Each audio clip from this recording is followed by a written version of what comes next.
many times in a day or a week do you say yes when you actually want to say no? What would it feel like to stop being a pushover and to learn to say no? For many years, I was a yes woman. I said yes to everything and everyone. This left me feeling absolutely exhausted, resentful, and frustrated. I was terrified to say no. Just the thought of saying no left me feeling nauseous in my stomach and shaky with a tight throat. I was a pushover and I was a people pleaser. Does this sound at all familiar?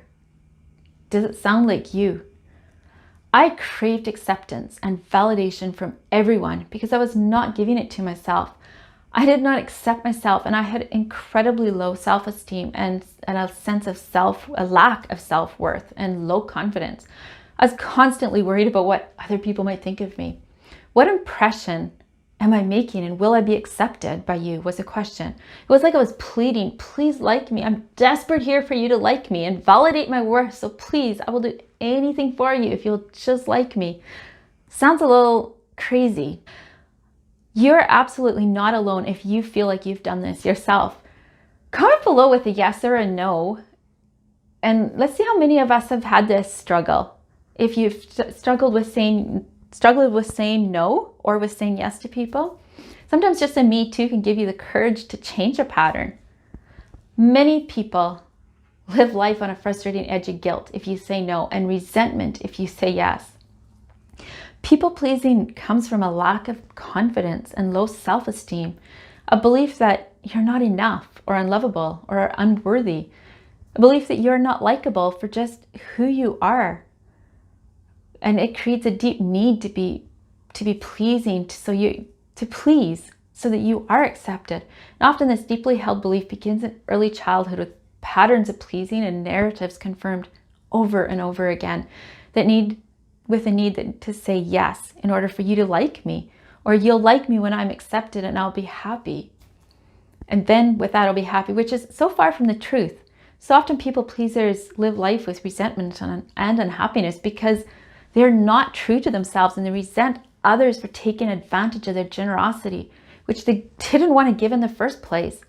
Now, generosity is great, but not at the expense of your own well-being and your happiness. Not at all.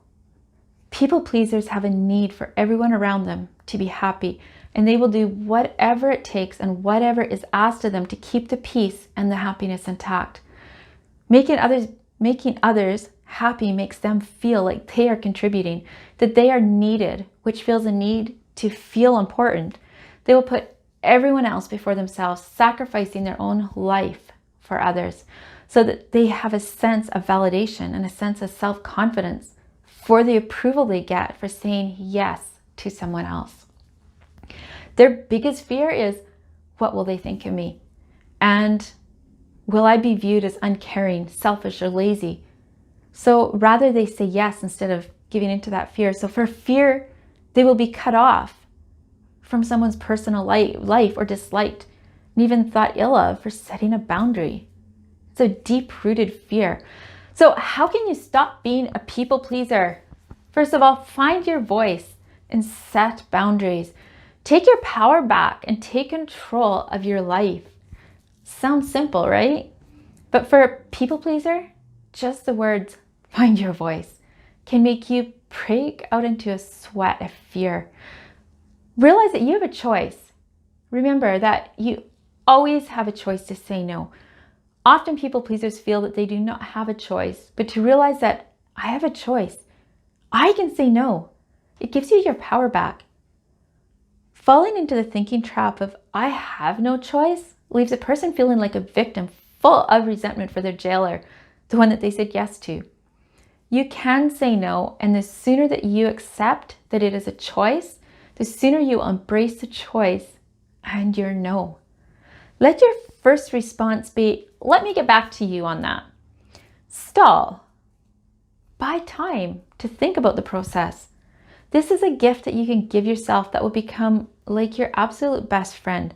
Make a rule for yourself that if someone asks you for something, your default answer is always, just let me get back to you on that, please. This provides you with time to think and to make the right choice for you And then you can also respond with a polite no via email or text, or you'll have an opportunity to frame how you want to express it in person. Begin with small no's. Maybe say no to a solicitor on the phone, or a salesman at the door, or no to a donut at work that a colleague brought in. Another example of saying no is you have a day off and you've planned a relaxed day at the beach. A friend calls and asks you to go shopping at the mall with her. Your automatic response is, yeah, I'll go. But deep inside here, the last thing you want to do is to go shopping on a hot, beautiful summer day when you would much rather be at the beach. A simple, I have plans already, is enough. Or I have plans, however, another day, or you're welcome to join me, offers an alternative to a direct no. Know what you want and what is important to you. This helps you to prioritize. Counselor said to me, for every yes you say, you are saying no to something else. It might be a yes to something that is not very important to you, and it may build resentment and be an energy drainer while you're saying no to quality time with your partner or your children. Might be saying no to your bank account increasing, or to spending time with a best friend, or getting some much needed you time to rest and recharge. Knowing your priorities and your values helps you put the brakes on people pleasing. Ask yourself, what are the most important things to me? It is so much easier to say no to other people's requests when you know what you are saying yes to in your life. When you have great things to say yes to, the no is so much easier to say. So plan and prioritize. Set your goals.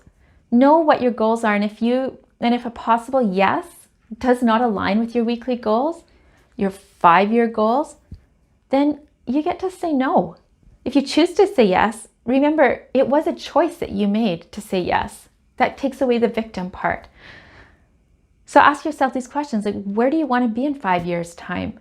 What are you currently doing right now to get yourself there? What do you want to do that you need to make more space for in your life? What do you want to say yes to, but you've not done it yet because of all the other yeses you have said but feel resentful for saying? Put some focus on what you want your yes to be, and it will help you to say no to what is not important to you. You might have trouble knowing your goals. Do some dreaming and some brainstorming to know what it is that you want. Do some goal setting for your future. Maybe hire a coach to assist you in setting your goals. You have an amazing life to live, and you want to be the best version of yourself and show up with your yes for what is important for your one and amazing life. Know who and what your energy drainers are. Are you saying yes to people that drain your energy? And this is another one. Don't apologize. Just let your no be no. And when you use I can't instead of no, you're often inviting someone to ask, how come? Why? And push boundaries. People pleasers find it really difficult to keep firm and healthy boundaries. So use just a firm no instead. You don't owe anyone an explanation every time. And if you do say yes, find out the details about the commitment prior to saying yes. Ask questions so that you know what you are committing to, and ask yourself questions. Do I have the time for this? What am I saying no to when I say yes and I commit to this? Will I feel resentful after I say yes? How stressful will I be to take on another yes? How pressured am I going to feel? Asking yourself these questions gives you some time to think and to weigh out your options. Sometimes an immediate answer is needed. Let your response be a no.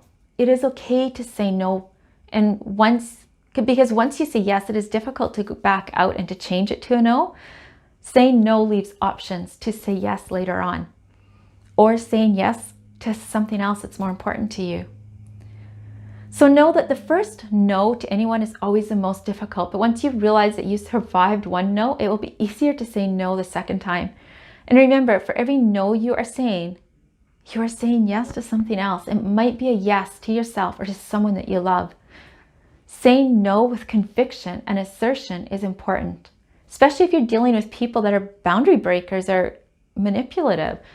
Assertion lets other people feel heard. Will you still say a firm no? And if there is manipulation happening, such as, hey, nobody can run this school fundraiser like you can, will you please head up the fundraiser? Be aware that flattery feels good, but ask yourself, does this align with what is important to me? Not how good does the flattery feel. There's nothing wrong with organizing a fundraiser, but is it what you want? Or do you feel pressure to perform? One of the best gifts that you can give yourself permission to say no to is what will drain your energy tank and keep you feeling like you need to do something to please someone to get your sense of self validated. You are enough just as you are. You will feel empowered by stepping into a place of your yes is yes and your no is no, without guilt or without shame. Always remember, every time you say yes to one thing, you are saying no to something else, and it may be saying no to greater opportunities or to someone that you love. For everything you say yes to everything you say yes to, you're saying no to someone else. So comment below, what is your biggest challenge in saying yes when you want to say no? So subscribe to the channel below so you will be alerted when more videos like this one come up. And check out the links below for more content like this and a free training on how to build your confidence and your self-esteem.